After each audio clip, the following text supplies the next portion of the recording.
नमस्कार दोस्तों, स्वागत है एक बार फिर से रोजगार समाचार में। आज की इस वीडियो में हम आपके लिए लेकर आए हैं इंडियन एयरफोर्स भारतीय वायुसेना के द्वारा commissioned officer flying and ground duty technical और नॉन टेक्निकल रिक्रूटमेंट 2023 के लिए एफ-कैट जनवरी 2024 ऑनलाइन फॉर्म से संबंधित जानकारी। तो दोस्तों, पदों से संबंधित एडवर्टाइजमेंट या नोटिफिकेशन से संबंधित स्टेप वाइज पूरी जानकारी यहाँ उपलब्ध होगी, इसलिए वीडियो को शुरू से अंत तक जरूर देखें। वीडियो अच्छी लगे तो एक लाइक कर दें, अपने दोस्तों में शेयर कर दें। पहली बार चैनल पर आए चैनल को सब्सक्राइब करके बेल आइकन को जरूर दबा दें। चलिए शुरू करते हैं। दोस्तों, आगे बढ़ने से पहले चैनल को सब्सक्राइब कर लें और बेल आइकन को जरूर दबा दें। आओ शुरुआत करें नए कल की। दोस्तों, हम आ चुके हैं इंडियन एयरफोर्स भारतीय वायुसेना की वेबसाइट पर। जैसा कि आप देख रहे हैं, आप देखेंगे एक कैरियर वाला ऑप्शन दिया गया है। इस पर आप क्लिक करेंगे तो आपको career NDA, career as per branches, career as per qualification, general terms and conditions का ऑप्शन यहाँ दिखाई देंगे। नीचे की साइड में इस पेज पर जाएंगे तो आप यहाँ पर life in Indian air force, selection, motto of Indian force और कैरियर वाले ऑप्शन दिखाई देंगे। न्यूज वाला ऑप्शन दिखाई देगा। यहाँ आप देखेंगे download notification instructions F-cat 1/2024 Hindi और इंग्लिश में यहाँ पर आप देख सकते हैं, डाउनलोड कर सकते हैं। इसके साथ ही यहाँ दोनों एडवर्टाइजमेंट हिंदी, अंग्रेजी और हिंदी का यहाँ हमने डाउनलोड किए हुए हैं। तो भारतीय वायुसेना के द्वारा भारतीय नागरिक पुरुष और महिलाओं से उड़ान यानी फ्लाइंग, ग्राउंड ड्यूटी, तकनीकी और गैर तकनीकी शाखाओं में कमीशन के रूप में शामिल होने के लिए आवेदन आमंत्रित करती है। ऑनलाइन आवेदन आप दी गई कैरियर indianeairforce.cdac.in की वेबसाइट या fcat.cdac.in पर जाकर आवेदन कर सकते हैं। भारतीय वायुसेना में प्रवेश के लिए एफ-कैट 1/2024 एनसीसी विशेष प्रवेश जनवरी 2025 में प्रारंभ होने वाले कोर्स के लिए महिला पुरुष दोनों से आवेदन मांगे जा रहे हैं, केवल ऑनलाइन मोड में। यहाँ आप देखेंगे शाखा कोर्स वाइज जो रिक्तियों की संख्या है, पदों की संख्या कुछ इस तरह से है। एफ-कैट प्रवेश फ्लाइंग कैडर यानी उड़ान के अंतर्गत कोर्स संख्या 217/25। पुरुषों की एसएससी कैडर में 28 वैकेंसी हैं और महिलाओं की 10 वैकेंसी हैं। ग्राउंड ड्यूटी तकनीकी एरिया में 216 बैच होगा। यहाँ पर कोर्स संख्या 216 25T में। EL 104 पद हैं और AEM में 45 पद हैं। महिलाओं के लिए 11 पद हैं और AEM में हैं 5 पद। इसी तरह से आप देखेंगे ग्राउंड ड्यूटी नॉन टेक्निकल में जो कोर्स नंबर है, कोर्स संख्या है 216 25G। वेपन सिस्टम्स के अंतर्गत WS ब्रांच में 15 हैं पुरुषों की, एडमिन में 44 हैं, LGS में 11 हैं, अकाउंट में 11 हैं और एजुकेशन में 8 हैं, MET में 9 हैं। जबकि महिलाओं के लिए वेपन ब्रांच में 2 हैं, एडमिन में 6 हैं, LGS में 2 हैं, अकाउंट्स में 2 हैं, एजुकेशन में 2 हैं और MET में 2 पद हैं। इसी तरह NCC स्पेशल एंट्री के लिए फ्लाइंग ब्रांच में 216 कोर्स है यहाँ पर संख्या और 10% सीट रिजर्व की गई हैं। CDSE वैकेंसी फॉर PC और 10% seat F-cat vacancy for SSC के लिए यहाँ पर NCC स्पेशल एंट्री के लिए रिजर्व रखी गई हैं। तो दोस्तों, भारतीय वायुसेना को ज्वाइन करने के लिए कमीशन्ड ऑफिसर्स के लिए आप या तो ग्रेजुएट होने चाहिए या इंजीनियर होने चाहिए फ्लाइंग ब्रांच के लिए एयरफोर्स एकेडमी के अंतर्गत। इसके अंतर्गत जो एग्ज़ाम कंडक्ट किए जाते हैं CDSE यानी कंबाइंड डिफेंस सर्विसेज, जिसको UPSC कंडक्ट कराती है, केवल पुरुषों के लिए। आवेदक की आयु 20 से 24 साल के बीच होनी चाहिए। आवेदक इंडियन होना चाहिए। मैरिटल स्टेटस सिंगल होना चाहिए, नॉन मैरिड और जेंडर केवल पुरुष। कैंडिडेट के पास में यहाँ 10+2 लेवल पर मैथ और फिजिक्स होने चाहिए। इसके साथ ग्रेजुएशन की डिग्री होनी चाहिए किसी भी सब्जेक्ट में स्पेशलाइजेशन में, या फिर BE BTech की डिग्री होनी चाहिए 4 साल की, जबकि ग्रेजुएशन की 3 साल की डिग्री होनी चाहिए। फाइनली स्टूडेंट भी यहाँ अप्लाई करने के योग्य होते हैं लेकिन उनकी जो क्वालिफ़िकेशन है वो लास्ट सेमेस्टर में 60% मार्क्स उन्होंने हासिल किए हों। No percentage bar for CDSE entry के लिए कोई परसेंटेज बार नहीं रखी गई है। एडवर्टाइजमेंट यहाँ ज़्यादातर इसके लिए नवंबर से अगस्त के लिए जारी किए जाते हैं UPSC के माध्यम से। UPSC की वेबसाइट पर जाकर आप ज़्यादातर जानकारी ले सकते हैं। इसके लिए NCC स्पेशल एंट्री मैन और वुमेन दोनों के लिए होती है। एज लिमिट यहाँ पर 20 से 24 साल होती है। Nationality Indian, marital status single, gender male और फीमेल दोनों यानी मैन और वुमेन दोनों के लिए। आवेदक 10+2 लेवल पर मैथ फिजिक्स होना चाहिए 50% अंकों के साथ में। ग्रेजुएशन की डिग्री 60% अंकों के साथ कम से कम 3 साल की। BTech की डिग्री यहाँ पर 60% अंकों के साथ में कम से कम 4 साल ड्यूरेशन की होनी चाहिए। या फिर ऐसे कैंडिडेट जो कि सेक्शन A और B examination associate membership institute of engineers India, aeronautical society of India से मिनिमम 60% के साथ में पास आउट हैं या सेक्शन A और B एग्जामिनेशन पास किया है, वो भी एलिजिबल होते हैं। फाइनल ईयर में बैठने वाले स्टूडेंट या कैंडिडेट भी जिनके 60% अंक लास्ट सेमेस्टर में या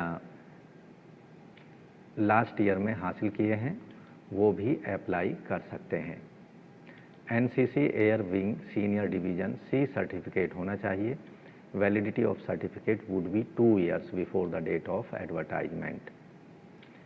NCC स्पेशल एंट्री के लिए एयरफोर्स के अंतर्गत जून और दिसंबर में एडवर्टाइजमेंट जारी किए जाते हैं। FCAT एंट्री जो कि इस समय और स्पेशल NCC एंट्री के लिए एडवर्टाइजमेंट जारी किया गया है FCAT के द्वारा। तो यहाँ FCAT आयोजित किया जाता है। उसके साथ यहाँ पर आवेदक की आयु जैसे ऊपर बताई 20 से 24 साल के बीच, nationality Indian, marital status single, man और वुमेन दोनों इसके लिए एलिजिबल होते हैं। 12th लेवल पर मैथ और फिजिक्स के साथ में तो 50% अंक होने चाहिए। दूसरी कंडीशन है ग्रेजुएशन की 3 साल की डिग्री होनी चाहिए या फिर BTech की डिग्री 4 साल की 60% अंकों के साथ होनी चाहिए या फिर सेक्शन A और B आवेदक ने क्लियर किया हो जैसा कि ऊपर हमने बताया है। फाइनल ईयर के स्टूडेंट भी 60% जिनके फाइनल सेमेस्टर या फाइनल ईयर में मार्क्स हैं वो भी इन पदों के लिए आवेदन के योग्य होते हैं। एडवर्टाइजमेंट जैसा कि जून और दिसंबर में जारी किया जाता है। अब बात करते हैं महिला और पुरुषों के लिए जो अल्पकालीन शॉर्ट कमीशन दिया जाता है उड़ान या फ्लाइंग ब्रांच में। SSC अफसरों के लिए 14 साल की अवधि के लिए दिया जाता है। ग्राउंड ड्यूटी तकनीकी और गैर तकनीकी शाखाओं में प्रारंभिक तौर पर 10 साल के लिए शॉर्ट सर्विस कमीशन दिया जाता है। उसको आगे बढ़ाया जा सकता है उम्मीदवार की उपलब्धि, वैकेंसी की उपलब्धता, इच्छुकता, उपयुक्तता और मेरिट के अधीन 4 वर्षों के लिए। इसी तरह जो इस विषय पर चालू नीतियां हैं उनके अपेक्षा रिक्तियों की उपलब्धता और उनकी मेरिट के अंतर्गत उन्हें जो स्थायी कमीशन है वह परमानेंट कमीशन वो दिया जा सकता है। SSC ऑफिसरों को पेंशन का लाभ नहीं दिया जाएगा। आयु सीमा आप यहाँ देखेंगे 1 जनवरी 2025 के आधार पर 20 से 24 साल के बीच होनी चाहिए। जबकि ग्राउंड ड्यूटी तकनीकी और गैर तकनीकी के लिए आयु सीमा 20 से 26 साल के बीच होनी चाहिए। 1 जनवरी 2025 के 2005 के माफ़ कीजिए 1 जनवरी 2025 के आधार पर। सभी कोर्सों के लिए जो प्रशिक्षण है जनवरी 2025 में शुरू होगा पहले हफ्ते में, जो कि वायुसेना अकादमी डुंडीगल हैदराबाद में प्रारंभ किया जाएगा। 1 साल का ये प्रशिक्षण होगा तकनीकी और गैर तकनीकी ब्रांचों के लिए। यहाँ पर फ्लाइंग और ग्राउंड ड्यूटी तकनीकी के लिए 62 सप्ताहों का और गैर तकनीकी के लिए 52 सप्ताह का जो ट्रेनिंग है वो दी जाएगी। यहाँ आपको ध्यान रखना है अगर आप एक से अधिक कैटेगरी में आप आवेदन करना चाहते हैं जैसे FCAT प्रवेश एंट्री या फिर NCC विशेष एंट्री के लिए, तो अलग अलग टैब के माध्यम से आपको ऑनलाइन रजिस्ट्रेशन कराना होगा। एक से अधिक प्रवेश के लिए पात्र अभ्यर्थियों को प्रत्येक एंट्री के लिए अलग से पंजीकरण भी करना होगा। यहाँ जो वेतनमान आप देखेंगे, हर महीने प्रशिक्षण के दौरान 56,100 रुपये नियमित वृत्ति का या मानदेय दिया जाएगा। साथ में वेतन आयोग के अनुसार ये सभी वेतनमान से संबंधित बेनिफिट्स दिए जाएंगे। फ्लाइंग ऑफिसर के पदों के लिए जो वेतनमान मैट्रिक्स होगा 56,100 से 1,77,500 रुपये होगा। 7 CPC के लेवल 10 में यहाँ जो स्टार्टिंग बेसिक पे होगी 15,500 रुपये होगी। यहाँ एक कंडीशन दी गई है, वायुसेना अकादमी में शामिल होते समय आवेदक के पास पैन कार्ड होना चाहिए और भारतीय स्टेट बैंक या राष्ट्रीयकृत बैंक में उसका खाता अकाउंट होना चाहिए। पंजीकरण के लिए आधार का होना ज़रूरी है। इसके साथ ही यहाँ जब आप रजिस्ट्रेशन करेंगे इन पदों के लिए FCAT 2024 के लिए, तो आपके पास में एक एक्टिव ईमेल होना चाहिए और मोबाइल नंबर होना अत्यंत आवश्यक है, क्योंकि सारी जो सिलेक्शन प्रक्रिया के दौरान कम्युनिकेशन होगा ईमेल और मोबाइल के माध्यम से ही किया जाएगा। यहाँ जो FCAT के लिए परीक्षा शुल्क रखी गई है, तो यहाँ 550 रुपये ऑनलाइन मोड में एक नॉन रिफंडेबल फीस जमा करनी होगी। GST अलग से देय होगा। केवल ऑनलाइन मोड में ही फीस पेमेंट की जा सकती है। यहाँ जो एग्जामिनेशन शेड्यूल FCAT 2024 के लिए रखा गया है, आप देखेंगे कैंडिडेट रिपोर्टिंग टाइम यहाँ पर होगा। ये करीब 3 दिन का ये जो टाइम होता है, एग्जामिनेशन शेड्यूल जो यहाँ पर FCAT का दिया गया है 3 दिन का होता है। 16 फरवरी 2024 से 17 फरवरी 2024 और 18 फरवरी 2024। तो पहली जो शिफ्ट होगी उसका टाइम रिपोर्टिंग टाइम होगा सुबह 8 बजे और सेकंड शिफ्ट का रिपोर्टिंग टाइम होगा दोपहर 1 बजे। Verification admit card, ID proof, biometric, photograph, capturing and seating of candidates ये 8 बजे से लेकर 9:45 तक कंप्लीट की जाती है प्रक्रिया, जबकि दोपहर में 1 बजे से पौने 2 बजे तक। और रीडिंग ऑफ इंस्ट्रक्शंस कैंडिडेट्स के लिए जो टाइम दिया जाता है 15 मिनट का समय दिया जाता है दोनों ही शिफ्ट में। कंडक्ट ऑफ FCAT का जो एक्चुअल एग्जामिनेशन है वो यहाँ आप देखेंगे 10 बजे से लेकर 12 बजे 2 घंटे के समय में कंडक्ट कराया जाता है। इसी तरह जो दोपहर की शिफ्ट होगी 3 बजे से लेकर 5 बजे तक की शिफ्ट होगी। यहाँ पर जो सब्जेक्ट वाइज टाइम शेड्यूल होगा और ड्यूरेशन होगा कुछ इस तरह से है। General awareness, verbal ability English, numerical ability, reasoning and military aptitude test जो है 2 घंटे का होगा। 100 क्वेश्चन यहाँ पूछे जाएंगे 300 अंकों के, यानी एक प्रश्न के 3 अंक दिए जाएंगे। ऑनलाइन एग्जामिनेशन ऑब्जेक्टिव टाइप का होगा। केवल इंग्लिश मीडियम में ये सारे क्वेश्चंस आपको मिलेंगे। मार्किंग स्कीम जो होगी, एक क्वेश्चन के 3 मार्क्स होंगे। 1 mark will be deducted for incorrect, यानी हर गलत उत्तर के लिए 1 अंक काटा जाएगा। गलत उत्तर होने पर उसका 1 नंबर काट लिया जाएगा। No marks for unattempted question, ऐसे क्वेश्चन जिनका आप आंसर नहीं दिए हैं उनका कोई मार्क्स नहीं दिया जाएगा और ना ही उनका कोई मार्क्स काटा जाएगा। यहाँ अपनी तैयारी जो है दिए गए सिलेबस के अकॉर्डिंग आप कर सकते हैं। इस सिलेबस को या इस जानकारी को जो हम आपको यहाँ बता रहे हैं इंडियन एयरफोर्स की वेबसाइट पर जाकर आप एक्सेस कर सकते हैं। सिलेबस जो होगा इंग्लिश का यहाँ पर दिया गया है, जनरल अवेयरनेस का दिया गया है, न्यूमेरिकल एबिलिटी का, रीजनिंग और मिलिट्री एप्टीट्यूड टेस्ट से संबंधित यहाँ पर दिया गया है। स्टैंडर्ड जो होगा यहाँ पर numerical ability question will be matriculation level के होंगे। Standard question of other subject will be graduation level के होंगे, यूनिवर्सिटी लेवल के। इसी तरह यहाँ प्रैक्टिस टेस्ट के लिए ऑनलाइन प्रैक्टिस टेस्ट यहाँ पर अवेलेबल होंगे। इंडियन एयरफोर्स वेबसाइट पर जाकर आप उनकी तैयारी या प्रैक्टिस कर सकते हैं। केवल ऑनलाइन मोड में ही आपको एडमिट कार्ड संबंधित वेबसाइट पर जाकर डाउनलोड करने होंगे। आपके घर के पते पर कोई भी एडमिट कार्ड बाई पोस्ट नहीं भेजा जाएगा। ऑनलाइन एग्जामिनेशन के लिए जब आप एग्जामिनेशन सेंटर जाएंगे तो आप अपने साथ में ई एडमिट कार्ड को लेके जाएंगे, candidate Aadhaar card original copy को लेके जाएंगे, फ़ोटोकॉपी उसकी मान्य नहीं होगी। Second, photo identity card original जैसे PAN card, passport, driving licence, voter identity card या अन्य कोई फ़ोटो लगा हो आइडेंटिटी प्रूफ वाला, उसको आप अपने पास लेकर जाएंगे।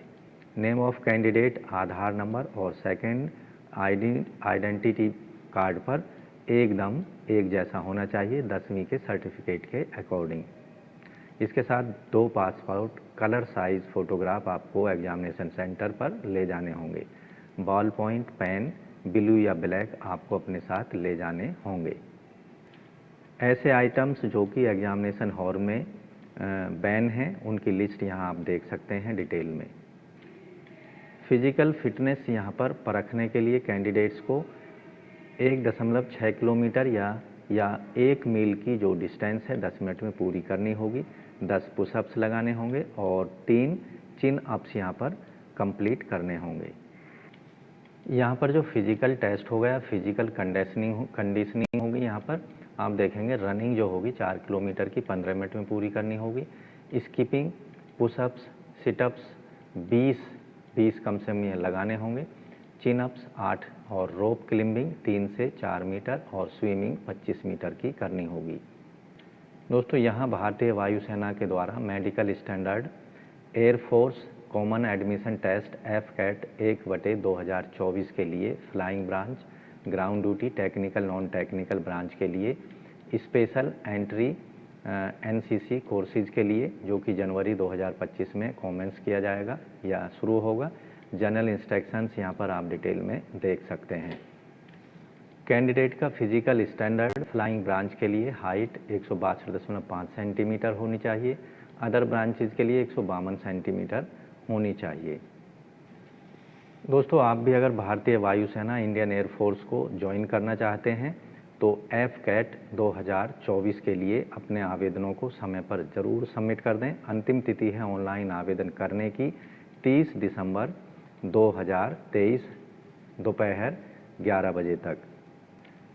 माफ़ कीजिए, रात के 11 बजे तक 30 दिसंबर 2023 तक अपने एप्लीकेशन फॉर्म को FCAT जनवरी 2024 के लिए आप ज़रूर सबमिट कर सकते हैं।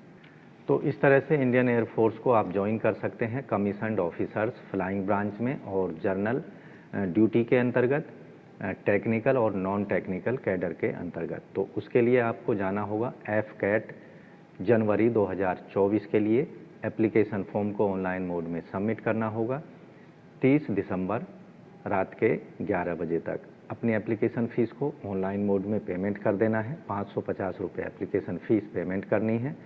तो अधिकतम जानकारी के लिए आपको इंडियन एयरफोर्स की वेबसाइट पर जाना होगा और डिटेल में एडवर्टाइजमेंट को पढ़ लेने के बाद में इन पदों के लिए आवेदन करने होंगे।